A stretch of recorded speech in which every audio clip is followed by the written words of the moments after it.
इस वीडियो में आईपीसी की महत्वपूर्ण धाराओं के बारे में जानेंगे। अध्याय 16 की धारा मानव शरीर पर प्रभाव डालने वाले अपराधों के विषय में जानेंगे। इसके विषय में एक धारा है आईपीसी की धारा 299 आपराधिक मानव वध। धारा 300 है वो है हत्या। किसी व्यक्ति की हत्या हो जाती है तो हत्या मेंशन की गई है, कब हत्या मानी जाएगी। 301 में है अगर कोई व्यक्ति किसी व्यक्ति की हत्या करना चाह रहा है लेकिन गलती से उससे दूसरे की हत्या हो जाती है तो 301 के बारे में प्रावधान है। अब बात करेंगे 302 है हत्या के लिए दंड, जिसमें आजीवन और फांसी है। और आईपीसी की धारा 303 जो है वो है आजीवन दोष सिद्ध व्यक्ति द्वारा अगर कोई हत्या कर दी जाती है उसके लिए दंड, यानी कि उसे मृत्यु दंड दिया जाएगा। जिसे आजीवन कारावास हो गया फिर उसने कोई हत्या कर दी तो उस कंडीशन में। फिर आती है आईपीसी की धारा 304 हत्या की कोर्ट में न आने वाले आपराधिक मानव वध के लिए दंड, जिसमें आजीवन कारावास या 10 वर्ष का होता है। फिर आता है भाई 304A उपेक्षा द्वारा, यानी कि लापरवाही द्वारा मृत्यु होना। ये अक्सर गाड़ी एक्सीडेंट में होता है तो इसमें जो है 2 वर्ष की सजा का प्रावधान है। 304B दहेज मृत्यु, अक्सर आपने दहेज मृत्यु का नाम सुना होगा। इसमें दहेज मृत्यु जो है वो 304B में प्रोविज़न किया गया है और इसमें 7 साल का या आजीवन कारावास की सजा का प्रावधान है। 305 इसमें शिशु या अन्य किसी व्यक्ति को जो 18 साल से कम का है उससे अगर कोई व्यक्ति आत्महत्या के लिए उकसा रहा है कि तू आत्महत्या कर ले, ये कर ले, और उसने आत्महत्या कर ली, दुष्प्रेरण आत्महत्या के लिए दर्शा रहा है, तो ऐसी कंडीशन में उसे मृत्यु या आजीवन या 10 वर्ष के कारावास से दंडित किया जाएगा।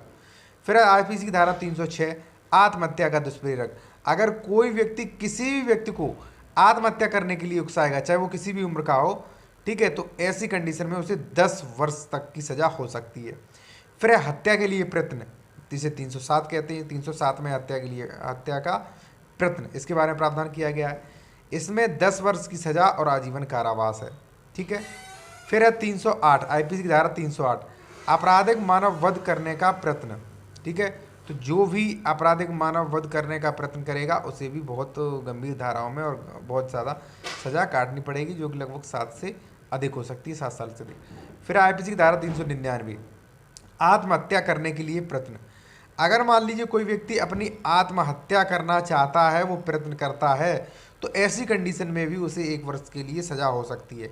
यानी कि कई बार आपने देखा होगा मिट्टी का तेल डाल लेते हैं अपने आप को जलाने के लिए, मारने के लिए, तो उसमें भी वही 1 वर्ष का सजा हो सकती है। फिर आईपीसी की धारा 310 ठग, अब देखिए ठग क्या होते हैं, जो शिशुओं को चुराते हैं, तो ऐसी कंडीशन में ठगों को भी आजीवन कारावास हो सकता है। फिर 311 जिनमें जो ठग होते हैं उनके दंड का प्रावधान किया गया है, उन्हें आजीवन कारावास हो सकता है। इसके बाद में जो धारा आती है वो है 312, यानी कि गर्भपात कारित करना। अगर कोई व्यक्ति गर्भपात करवा रहा है तो ऐसी कंडीशन में 7 वर्ष की सजा हो सकती है, चाहे वो महिला जानबूझकर कर रही हो चाहे ना। उसके बाद 317 स्त्री की सहमति के बिना गर्भपात कोई कर रहा है तो वहाँ पे आजीवन कारावास या 10 साल की सजा होगी। देखिए उसके बाद है गर्भपात कारित करने के आशय से किए गए कार्य।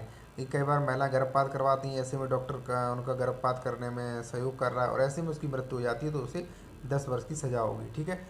300 आईपीसी की धारा 315 है वो है शिशु का जीवित पैदा होने से रोकना या जन्म के बाद उसे मृत्यु कार्य करने के आशय से किया गया कोई कार्य कर रहे हो तो उसमें 10 साल की सजा। अगर आप 316 आईपीसी कहती है अगर कोई ऐसा कार्य कर रहा है जिसमें सजीव अज्ञात शिशु की हत्या करना, अगर कोई शिशु है आप उसकी हत्या कर रहे हैं, मार रहे हैं, उसे मृत्यु कर रहे हैं तो 10 साल की सजा।